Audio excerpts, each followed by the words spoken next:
Hey guys, welcome back to my channel where I cover nostalgic, obscure, otherwise strange content. Today we're covering a version of A Christmas Carol. It is not the only one, it is one of many. But today we're covering the 1997 direct-to-VHS version. One, because that feels very on brand for this channel. Two, because Tim Curry does the voice of Scrooge, and I love that. And three, and yes, this is a little bit of a shameless plug, my movie, Marley's Angels, A Christmas Carol Story, is coming out on Christmas Eve on my filmmaking channel. And I say mine very loosely because it's my filmmaking group's movie, which is a whole bunch of us working very hard. If you guys are watching this, I love you, and I'm so grateful to be making movies with you guys. But we are about to release our movie, and if you want to watch it, I highly suggest that you go subscribe to Seldom Science on YouTube. It's going to be linked down below. Sorry, I know you're probably tired of hearing about it if you've been following this channel for the past couple months. If you follow me on Instagram, you're definitely tired of hearing about it, but we're very excited and we really think it will be something that you guys will enjoy. So that's it. That's a shameless plug. And now let's get into this version of A Christmas Carol, which I actually really love. Like, it's a direct to VHS version, so there's definitely some oddities about it, but all in all, I think it's a necessary watch. Because did I mention that I love Tim Curry? And also Whoopi Goldberg does the voice of Present. So that's cool. Also, yes, before I get comments about it, I know this is not a Christmas mug, but it's got Yoda on it and he's green. So it's basically a Christmas mug. At the holiday season, we all sing a carol. A Christmas carol. I see what they did there. I genuinely can't remember if that's from the original text or not. I should know because we read through the whole thing, writing our script and also spending so much time focusing on this story to make this movie, so I should know, but I forget. My light is gone. Why is my light gone? Tell me a tale about Christmas past, brimming with fun and good cheer. We start off with a song. I understand that this is a direct-to-VHS movie and, you know, it's not like a super high production and release, but like... Tell an old tale of a miser who spoils every joy that he can. Can we get older and wiser? Will he become a good man? The song's gonna be in your head for a while, so I think it's doing something right. Sing me a song about Christmas. Sing me a song.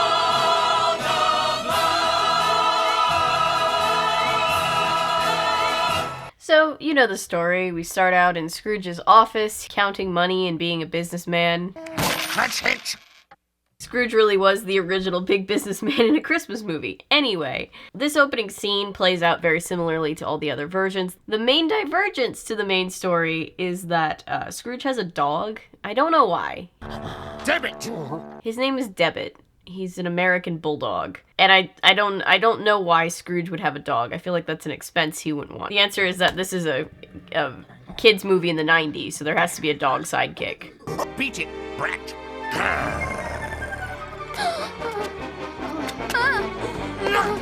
Honestly, the energy of growling at somebody that you don't like, throwing coal at them, it's not a very nice thing to do, but it is a mood.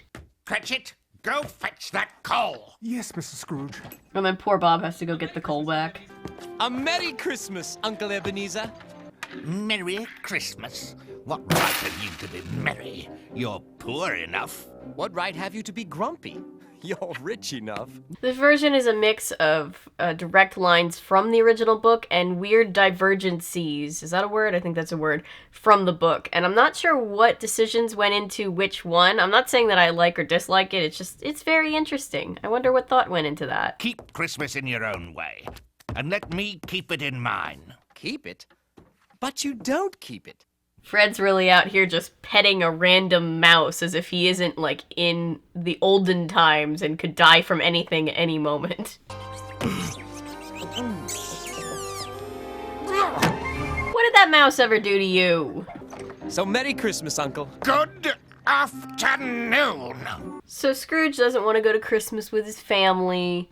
Have I the pleasure of addressing Mr. Scrooge or Mr. Marley? Mr. Marley died. And then he doesn't want to give money to charity. We have no doubt your generosity matches that of your deceased partners. I don't understand that line, because apparently Marley was just as much of a jackass as Scrooge was, so I think his generosity does match Marley's. And Marley sucked.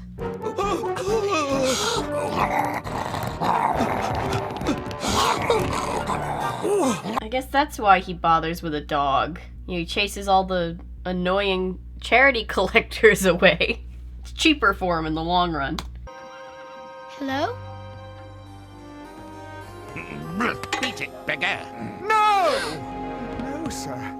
This is my son, Tim. Oh, Oh my god, he almost beat the hell out of Tiny Tim. he's awfully, tiny. Yes, yes, he is. He's our tiny Tim.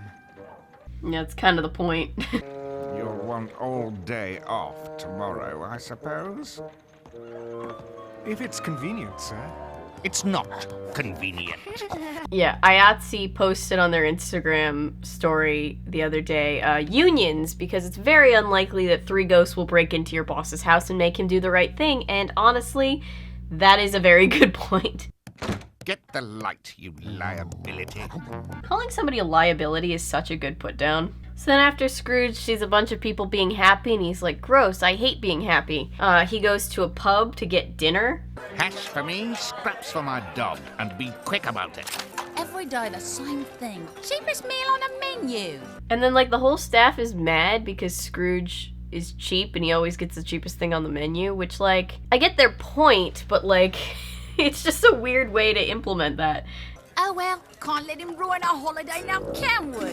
The waitress is just like, ugh, that loser. He doesn't order expensive food. How dare he? Although you know that Scrooge is a really terrible tipper, so maybe it's not just about the food. Have you spread your share of Merry Christmas cheer? Perform an act of kindness? Random acts of kindness more than once a year.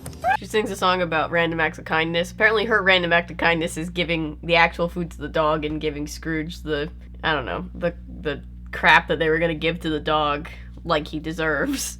That's what good your beastly brand of charity is for. Find a new chef. Your hash isn't fit for a dog. Got him. And now he gets home and all the spooky stuff starts to happen. I always talk about this. It's really funny to think about like the voiceover work of like having an actor get that line of just like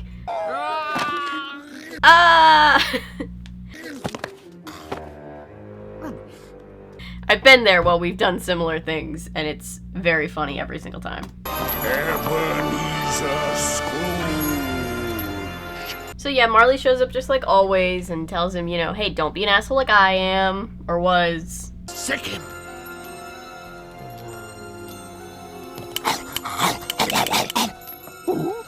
Hijinks ensue. You'll also be haunted by 3 spirits. He tells him about his 3 visitors that he's gonna have, and then he's gone. So the first spirit shows up. Morning, Ebenezer Scrooge. Takes the form of a small child. I'm the ghost of Christmas past. Long past? No, your past. That seems very angry the entire time, and then off they go, flying out the window. All alone, rejected by the father what left him here. It is me. He sees himself sad as a small child, alone at the orphanage, or not orphanage, boarding school. It's Robinson Crusoe. And he's reading. Everyone's gone but the cat.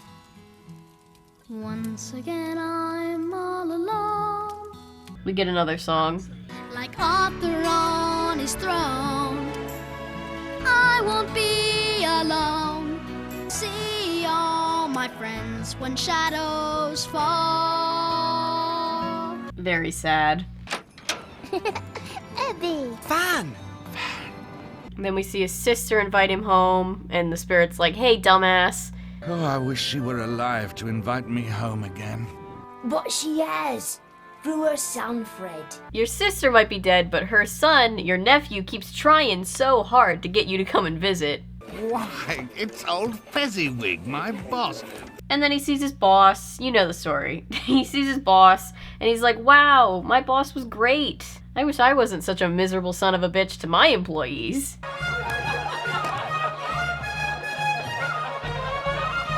I wish I could have been there to go to a colonial-era ball. They look so magical. Good news, my darling. And then we see the scene where his fiancée dumps him because he loves money more than her. Guess what I've got? Give me a hint, Ebenezer. And this scene is magical, and I'll tell you why. One, Jodi Benson does the voice of the fiancé. A ring? No, the profits from my first business venture. And she and Tim Curry are both great voice actors. So don't put a price on paradise, or our paradise is lost. But because this is a musical version, they give them a song that's basically like a 90s breakup song, and the whole scene is just fantastic. Why not be safe and smart? Where's your passion? Where's your heart? Now it's time to say goodbye. It is so dramatic. I love it so much. I'll cross this bridge alone. Damn, bro, that's harsh. Leave me alone, please. Take me back home. So Scrooge realizes that he's all alone and he's sad, and then the spirit dumps him back in his room. And then the dog rips up his sheets for no reason, and then the second ghost shows up. Come out and know me better. Observe me, Scrooge. I am the ghost of Christmas Present. This is the only version I've ever seen with a female ghost of Christmas Present, and I like that. Christmas is a selfish holiday. What? Oh, you don't diss Christmas in front of the ghost of Christmas Present. Was that selfish? No, sir. I had no idea Bob lived so humbly. Well, what did you think with the wage you pay him? He always says this in every version, and every time I'm like, bro, you pay him almost nothing.